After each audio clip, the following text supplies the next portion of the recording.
It's like it's going like this. He's got his fingers locked, and he goes.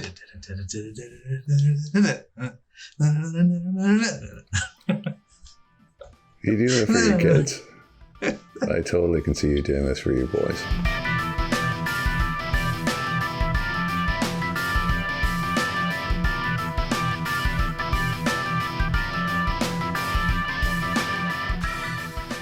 Brent, can you hear me? Yeah.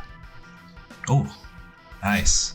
Can you hear that? Like, I did. It's, you know, like, you got to do ASMR, man. You got to do like the ASMR videos. What? Yeah. You know those? I don't even know what that is. Hold on. I need to look up what ASMR actually stands for. Is autonomous sensory meridian response. Sometimes autosensory meridian response is tingling sensation that usually begins on the scalp and moves down the back of the neck and upper spine. And so people do these videos where they talk real close to you like this, and it's like it makes your skin so like it's kind of soothing, I think. Does it make your skin vibrate? Do them. No, but that sounds like a great tagline for a show. Can we use that for this one? Never work. Never work. Just never work. Forget it. Never. I don't know, Brent. I think I got more than a feeling that it could possibly work. Oh, look what you're doing. Look what you're doing. What do you think about that foreplay, huh? Huh? Still going. I'll be doing it for a long time. Okay, so we are here to talk about a rock and roll band, a smoking rock and roll band, and I don't know if you want to. Is there something about me or something about you that you want to talk about with this album? I'm not gonna. Yeah. All right. Come on, Brent. Okay, I'll take you home tonight. Let me take you home tonight and give you some peace of mind. There you that go. We're. I got them all in. I'll hitch a ride with you. That's the one you did. Thanks. Yeah. Oh, I didn't get it. See, Thank you. Hey, partners in crime. That's right. That's it. Here to prop you up. Boston. What did you think of this record? Man, like hit, like a lot of hits on this album. It's extraordinary in that way, isn't it? I was thinking the other day that I can't think of another record in the entire pantheon of rock that I've heard every song on this album on the radio at least once. And I don't think I can name another album that I've experienced that with. Have you? Every single song. No, I know. No, I. How many songs in this? 9? 8?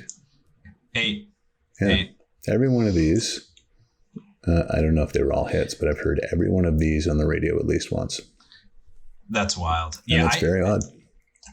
I know a few of these songs. Mm-hmm. I didn't realize they were all on the same record, which was wild.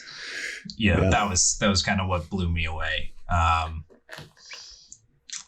So yeah, no, I More Than a Feeling, knew it. Foreplay Long Time, I knew that from, guess where I knew Foreplay Long Time from? Guitar Hero. Rock band, but close. Yeah. That and Peace of Mind. So yeah, it was cool to see them all on this album. And then when you realize that it's like their debut album, you're like, okay, that's insane. However, I do want to, maybe later on we can get to there, but just where did they go from here? I don't know. What happened to the band after this? Oh, lots. I don't know. So they recorded Don't Look Back next. And it was, I think this album sold like 17 million copies, just something crazy like that. And it was their debut. They went on to do Don't Look Back, which sold 7 million. And that was considered a disappointment by Tom Scholz, who's kind of the mastermind of Boston. And then they did Third Stage, which was also a huge hit. I don't remember how many of that sold, but it was no slouch. It did very well too. So they put out like 3 big records. And then, I don't know, they Walk Away or something. I don't know what their 4th album was, but it started to fall apart at that time. Yeah. Got it. Okay. But the interesting story behind how this was recorded. Do you know anything about Boston? Yeah, I did some readings, but I'll let you sort of take it away from there. But basement tape, right? And so from Tom Schultz, and kind of bringing in people left, right, and center, and trying to shop it to record labels and not really catching. So kind of Cole's notes. In the early 70s, I think 74, he was going to MIT and he wrote, I think, Foreplay, that instrumental. And then he got he was in his basement apartment and, his I think it was a basement in an apartment. It was like this really shoddy kind of room that he just bought a whole bunch of equipment and started getting really kind of into recording these songs. He recorded a demo. And he passed it around, and everybody, Atlantic, Capitol, Elektra, RCA, all said, no, you're not offering anything different here. This is nothing special. Like, they were mean about it. And Epic, he said Epic, I think, was like main one was really they got the hate mail from. But ironically, they were the one who signed him later on. I shouldn't say him because it's Boston, but really it's Tom Schultz. But the funny thing is when Epic signed Boston, it was basically him. It was Tom Schultz and Brad Delp was the singer, but then there was this other guy that played drums. I can't remember his first name, but his last name was Mazdia, I think. He played drums, but Schultz played everything else. He played the Hammond keyboard, played all the guitars, the bass, and everything else that you hear on that record in this crappy little basement, right? And he was like meticulous. And he did things over and over until he got he designed his own guitar effects and stuff. Like, this guy's super into it. So anyway, Epic signs him finally, and they like the demo, but they're not convinced that it's anybody other than this mad genius, in his basement tinkering with these recordings. So they do a showcase, and he brings a band. He brings Brad Delp with him and the drummer and a couple of other, and they're like, okay, good, this is a band. Didn't have a name yet. They're called Mother's Milk, I think.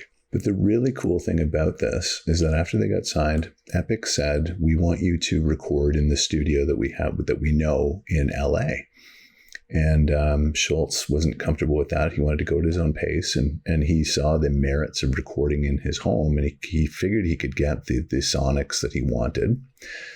And so finally this producer named, what was his name? John Boylan, I think, was brought in. And so he and John Boylan stayed in Boston and recorded and just kind of tweaked the demos and said and Boylan said, this isn't, Epic's going to be really mad. And so they sent the rest of the band. They sent Delp and the new drummer, whoever he wasn't Mazdy anymore. Anyway, sent the rest of the guys as a decoy to this studio in LA, and they're just fooling around in there. Really, the real record was being recorded in the basement of Tom Schultz's apartment. And that's basically hilarious. They were just tweaking the demos because he had achieved exactly what he wanted to hear. He said, if we bring it there, the producers are going to wreck it. They're going to turn it into something else, and it's not going to be the record that I want. So the producer, this Boylan guy, agreed with him and said, okay. And so what they did was they submitted the demos as the record apparently recorded in LA. But it was so intricate that they ran like a cable through the basement window, and I guess made a copy of his demo tapes on a 3-inch master with 24 tracking and all that stuff, and replicated reel to reels because he didn't have that gear. So they handed it in to Epic, and Epic said, wow, you guys work fast. This is fantastic. Efficient musicians. And he recorded on More Than a Feeling. He recorded, they didn't have great gear. He had $100 acoustic Yamaha. And that's what you hear on that. You hear that record today. You hear a $100 acoustic guitar. It's supposed to be a Taylor worth thousands of dollars. It's his crappy guitar that he had in the closet. Yeah. That is absolutely brilliant. One of the biggest scams in music history. That's clearly, I'm speechless. Just the fact that Schultz was like, no, they're going to ruin it. This is it. This is what we're handing him. Mm-hmm. The fact that he knows that I guess he's a genius. I mean, it was to MIT. I mean, you got to have some brains to go there. So he just knew. That is absolutely fascinating. I love that. What's cool is that the producer actually trusted him. Like he heard the record, he heard the demos and said, okay, clearly, you know your way around the studio. There's one thing that doesn't really work, and that's the acoustic recording. And so they brought one of Boylan's buddies in, and he did the kind of mic adjustment and stuff like that so that they captured the sound properly. And they went with that. Isn't great. That like insane? That is 100% insane. And that's what you hear. You hear that demo. That's the album. Recorded in his crappy little basement. I don't think there's a better story. I don't think there's a better album recorded album story than that. That can't be. No. I mean, Exile's pretty close, but the only song that was not recorded was what's the last song? Let Me Take You Home Tonight. Yeah, that was recorded in LA as kind of a red herring. Like it was like kind of the decoy. Hey, we're working on something here. Got it. Yeah. Yeah. Yeah. Well, and these songs, you know, what's crazy is how good these songs are. Like we said, for a debut album, obviously one of the number, like if not number 2, but number 1 for at some point selling debut album. And these songs are written even years before, you know, and like these places pass up on them. But like you listen to them now, you're like, how could you ever pass up on music like this? Like every single song, like is a hit, and it's whether you like them or not, they're hits. I could never quite get my head around that whole thing. And going as far back as the Beatles, you know, like. Who was it? Decca, I think, that passed on the Beatles and said, you guys are like, this is going nowhere. You guys will never make, you know, you'll never amount to anything. And they're nasty. They don't just say we pass. Like they say, you guys are really bad. Like don't quit your day jobs, right? But this is the same thing. No. Like how did so many people miss this? You know? And then someone says, no, this is like this Boylan guy. So this is going to be, because I think more than a feeling, I think Schultz was like, I don't know if this song's going to work out. And Boylan said, no, this is going to be like a huge hit. And he's like, I'm not sure it will. But he had the ears, right? It's so odd that there's such a vast kind of chasm between somebody saying that's a huge hit and somebody else saying this is terrible. So so let's go through them because these are great tunes, but More Than a Feeling, you know, it's great because it starts off almost like a ballad. It's kind of his ballad in a way, right? But then, you know, just that, and they're great. They're great with acoustic guitars. The acoustic guitar chords, patterns, progressions, all the jargon. They're great with it, and that's what I love about More Than a Feeling. Is just, man, like, just musically makes you feel that like various different feelings throughout the whole song. That 4-chord progression is just monstrous. I used to confuse that with another song by the Jay Giles Band called Love Stinks, because it's got the same progression. I don't know what the 4 chords are, but it's almost like, and you know what's funny about that too? It's almost like Nirvana. It smells like Teen Spirit, right? 1, 2, 3, 4.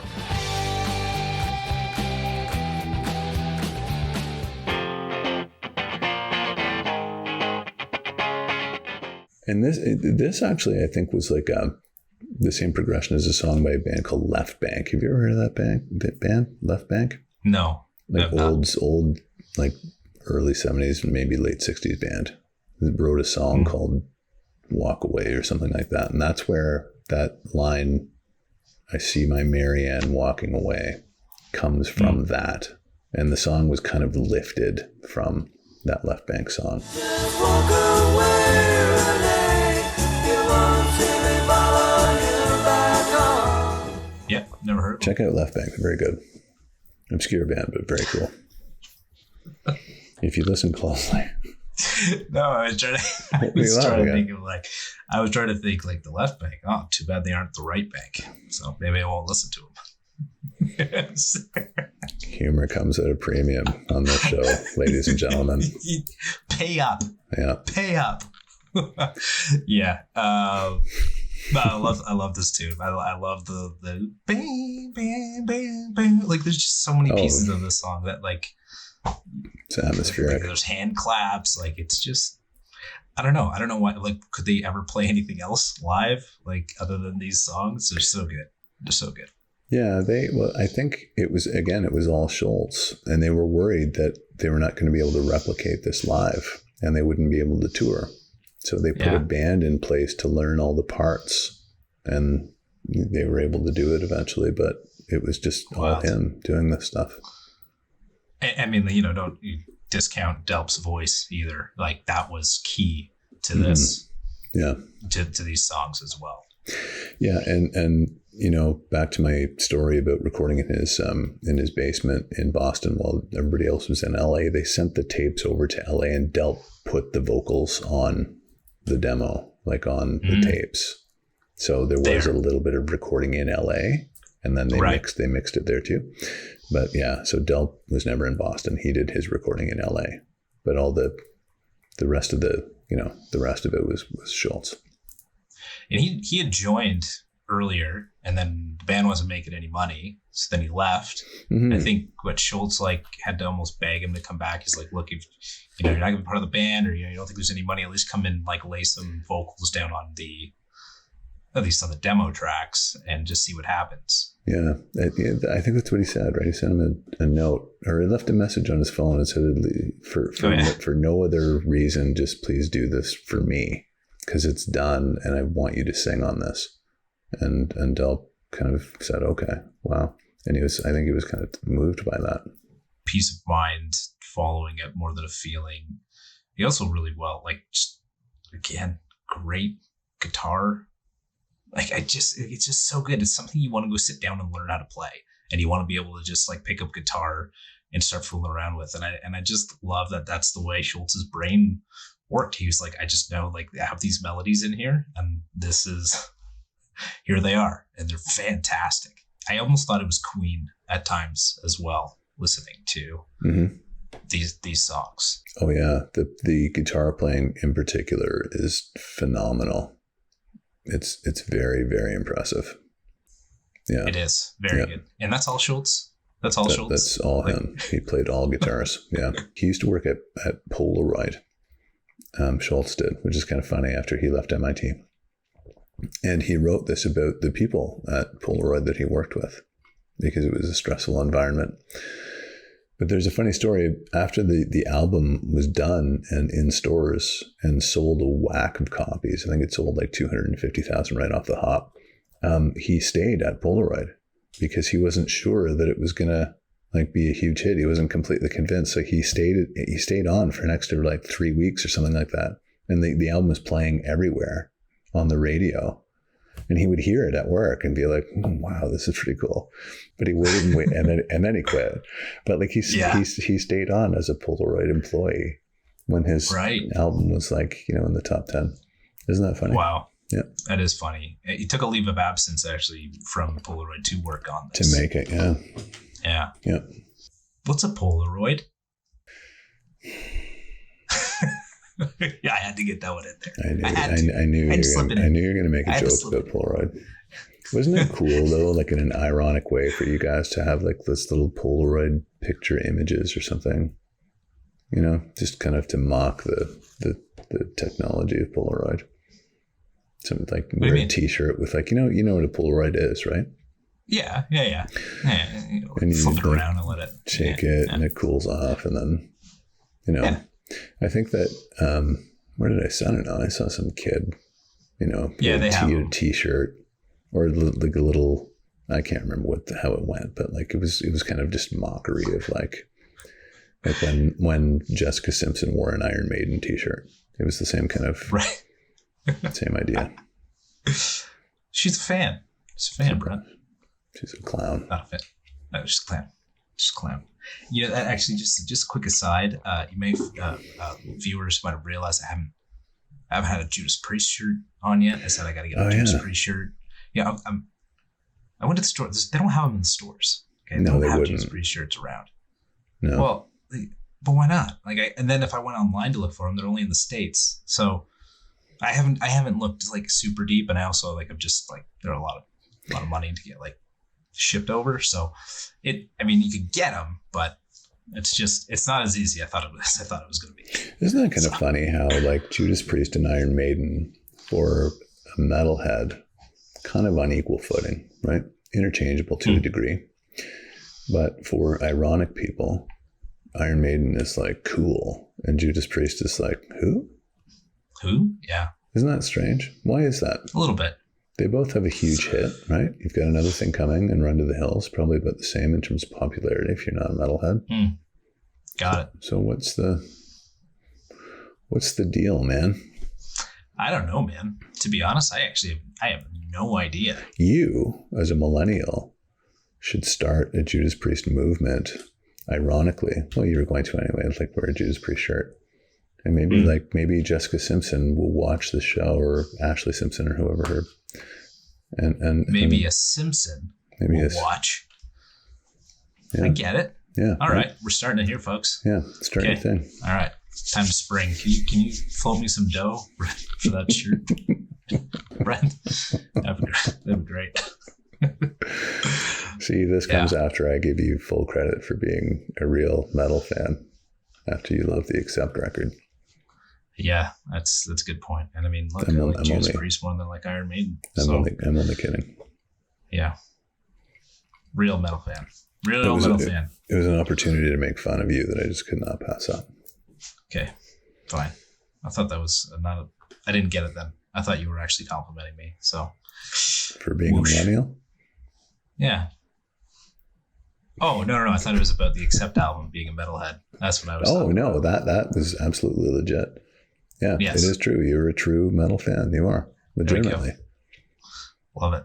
But, and now I come in here praising Boston's Boston. So maybe I'm slipping. Who knows? No, it's a good record. Just not my thing. Yeah. Foreplay Long Time. Best song on the album. Oh. I mean, 748. Wow. It's got a long time. I like a lot of the long songs. Yeah. You know, on these records. Yep. So maybe it's a little unfair because they have so long to like make a great impression. So, but it's fantastic. Love this song. But they also have time to lose you, right? Mm-hmm. So yeah, there's no losing in this, and like you know the great like they go do the acoustic, the bam bam bam bam bam bam bam, and then near the end of the song, it's electric, and you're just like, what? That's exactly the release I needed for in this song. Oh yeah, it's super hooky. It's like the Beach Boys and Led Zeppelin. When you think about it, right? The heavy guitars, and I think that's what he was going for, was that Jimmy Page kind of Les Paul sound, and then the Beach Boys harmonies. Really, wow. That was a good time to take over for Zeppelin. 76. Yeah. That was like, oh god, yeah. Well, that was right after Physical Graffiti when they started to slide. In my humble opinion, slid real fast. I just finished their book. Not to get too again on another aside. Man, they went downhill like which their book? Own, like brutal. The Led Zeppelin biography. Hammer of the Gods. No, Led Zeppelin by Bob Spitz. I've never heard of that book. You know this one? Grab it. Led Zeppelin, the biography. Move it over a little bit. Oh. There, that's better. Yeah, sorry. Yeah, my bad. Yeah, see it? You know where it is? Yeah. Okay, just leave it there for the rest of the program.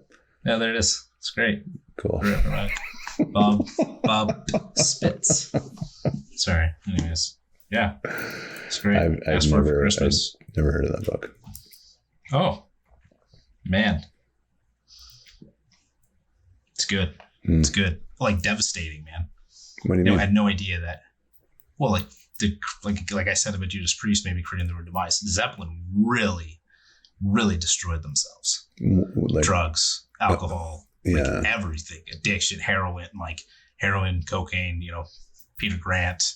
I mean, Peter Grant, really, just in general, was like a big problem. Obviously, Bottom's alcoholism, but I had no idea Paige was so into heroin. But yeah.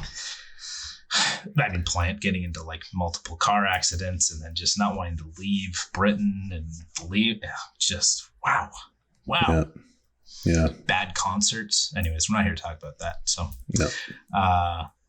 Anyhow, yeah, great song. Foreplay, long time. Love it. Yes. Yeah. Rock and roll band. Good tune. Nice little story along with that. It's cool. It's fun. Total mythology, though, right? At the time when they this is their debut record, so they weren't right. They wouldn't be doing this. They weren't popular at all. I think it was written as like fantasy, though. Okay. I think so. Yeah. No, I mean you can see that. I mean, or maybe they were writing it from like the imagine if we were Aerosmith. Maybe that's what maybe they imagined they were Aerosmith. Yeah. Who knows? They rehearsed in the same facility, didn't they? I think they did. Yes. Yeah. I think they played the showcase actually in Aerosmith's jam space. Something like could that. Could be wrong about that, but I think that might be the case. Yeah. But again, like great harmonies, great melodies, like just everything about the song. You're just like, you're grooving, you're swinging. Like you haven't stopped, except for maybe during foreplay to like lean in. Yes. But even up to this point, you're like still going, still grooving, and I can't believe it. So many hooks in this record. Yeah. Yeah. Yeah. It's very good. Smoking, same thing. It just kind of keeps it going, man. Like, great. It's like a little bluesy, a little like, like it's all blues, but it's great. The song is called Shaken, like with an apostrophe, Shaken, instead of Smoking on the demo. Oh, yeah? Yeah. Like so way they back. Changed it from I don't know why. Smoking to Shaken. I don't know why, because what does he rhyme with? Smoking. And then he says token first, and then he says joking. Oh, okay. Maybe that's why. Hey, so what would rhyme with shaken? Bacon. Quaking, raking, Quaking. flaking. There you go. Quaking works. Yeah. Raking does not work. Although most of the people who listen to this record now are probably raking their backyards and listening to Boston. Good one, Brent. It's true, isn't it? Maybe not you. It's true. But... Well, actually, no. I actually was raking my backyard to Boston. I was doing yard work. So it was a good one. So, yeah. It's fine. It's a good one. Cool. It's great. Like too, like the keys in Smoking. Nice little like it's just the guy kind of get everything in there. Mm-hmm. Oh, that's great. Keys, right? Yeah. Organ, I guess. Very well written. I don't know what it is about this record. It just seems like it's just too manufactured for me. And again, I know people will not agree, and I it's just my honest opinion. I respect it. It's funny you say that because of how it was made. Well, because it was treated very heavily. It wasn't like he just kind of plugged his guitar into a Marshall and played. Everything was very, it reminds me of when you hear, but see, that's the funny thing, because when you think about Appetite for Destruction, Axl Rose sang line for line, right? He recorded every vocal he did, like line by line, like right. It wasn't just singing the song all the way through. Right. Yeah. Yeah, which is ridiculous. And that sounds fine, but there's a whole host of other instruments on that record that were not done that way. So I don't know. Anyway, the point is, it just sounds a little bit too treated for me. Got it. I like the songs, but it's, and the other thing, Alex, too, is I've heard this on the radio since like, 76, 77, right? So it's just, it's all, it's almost like a whole album of You Shook Me All Night Longs for me. That's what it's like. But when you go back and you think about hearing these, they must have hit you like, what? Who are these guys? This is incredible. More Than a Feeling did. I remember that big riff, right? The 1, 2, 3, 4 riff. It was like, whoa, because it's big, it's punchy, and it's well done in that way. It's very well produced. It gets like the maximum effect out of the listener. And maybe I've just heard it too many times. Everything else though at the time, like when you heard the other songs, Peace of Mind's great. Huh? I don't know. Yeah. Interesting. One of those things I just can't explain it. Well, it's cool then that they could do with coming with like Hitch a Ride. I mean, it's a nice little sort of like chill down tune. There's a nice Hammond keyboard solo in this. Yes. Oh, there's a good story behind that. This is a great if you listen closely. Okay. This is actually really cool. Okay. And this is how cool Tom Scholz was. So probably like, I don't know, it's like in the middle of the song. It's probably just before the 2-minute mark. You hear the keys and they're playing, and it's him playing the keyboard, and it's like this kind of ascending run, right? And it lands on this note way up there. But you know how when guitar players play, they bend notes, right? They can push them up by a half step. You can't do that obviously on an organ. So what he did, if you listen, and again, it's around the 2-minute marker just before that, you can hear a bent note. And it's weird because it goes, it's bent up. But what he did to achieve that was he put his finger on the recording reel to slow it down for a second. Whoa. Yeah. So it just went up to its proper... It slowed down. Speed, he took it down and then... Yep. Oh, okay. Yeah, so it just sounds like it was moved. Like the note was bent. Cool, man. That's neat, eh? That's cool. Yeah. Totally. I love when you hear about the stories of sort of, people experimenting like that with the equipment. Very cool. Because now I'm pretty sure keyboards just have like a little knob. They do. And like when you hit it and you go, whew, you just move it to the left or the right to go high or low. That's right. Exactly. No, didn't have that on the Hammond. Thank Tom Scholz for coming up with that for you keyboardists. There you go. I wonder if Rob Bruce knows that. Yeah, Rob on the show talk keyboards. Want to? No, I know nothing about keyboards, but if he wants to come on and talk, cool. Let's do it. Something about you. On the demo, this was called Life Isn't Easy, I think. It's a totally different title. Yeah. This is cool, but it's starting to sound at this point a little bit like All the Same. See? Yeah. That's what I mean. It's kind of, there's a manufactured aspect about it. And it just, I have a hard time listening to the whole record all the way through. Like I said, I would never put it on, but, for the purposes of the show, I did. And by the end, it was like... I do like where they go with it, but by this point, it sounds like Peace of Mind. And it sounds kind of like rock and roll, but it kind of sounds like more than a feeling. Like you just said, it starts all sounding a bit too much of the same. So, and even like Let Me Take You Home Tonight is cool because it's a bit different, but by now I'm also kind of like, all right, this I think could have been like a 6-song EP. End at Hitch a Ride, move these other 2 songs onto the next album, or save it for a special later on. I don't know, but that's where my head goes by the end of this. Yeah. Now then, you ready for this? What are you going to say?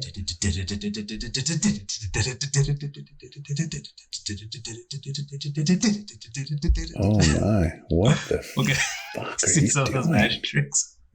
What was that? It's just. Oh my god!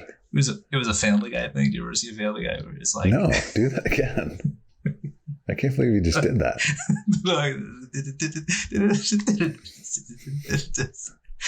So like they bring them over here. Oh my god! It's a Family Guy thing. One of the other things they do. This is great. It's like it's like this. He's got his fingers locked, and he goes.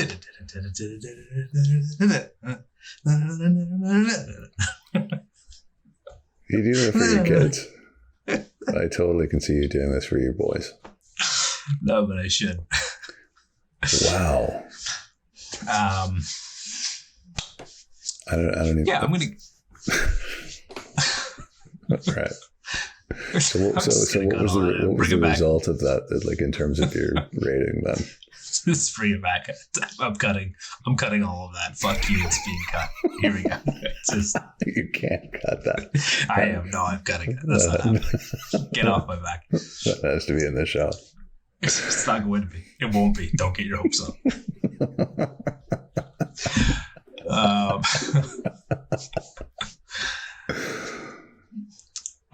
Yeah, this is. I mean, it's a great album. The great songs. It's a 4 out of 5. I mean, yeah. I would have given it a 5 if it ended at "Hitch a Ride." Okay. There you go. I'd give it a 4 too. Yeah. Yeah. I think that's fair. The good driving songs, good sing-alongs, and again, I think just the way they go with some of the melodies and stuff. I think sometimes like you kind of need it. I feel like some of these songs you need as like pick-me-ups, or you need to like mood sweeteners, those kinds of things with the way that these songs go. The old mood sweetener.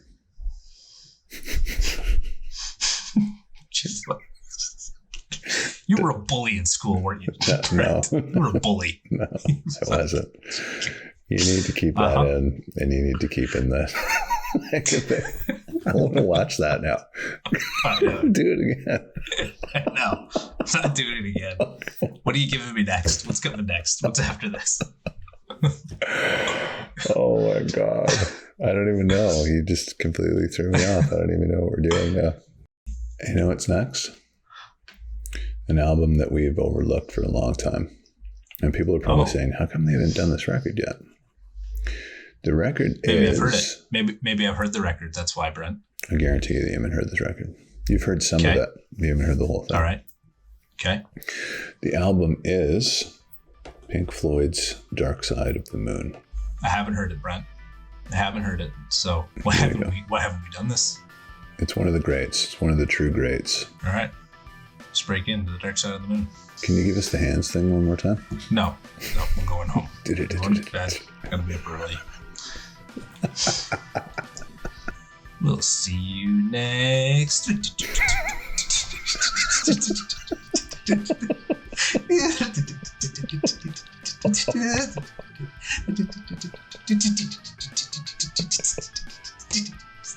See, like I can't do it. I can't. I got no coordination. The hand, the finger, the numbers. Good night, folks. Wow.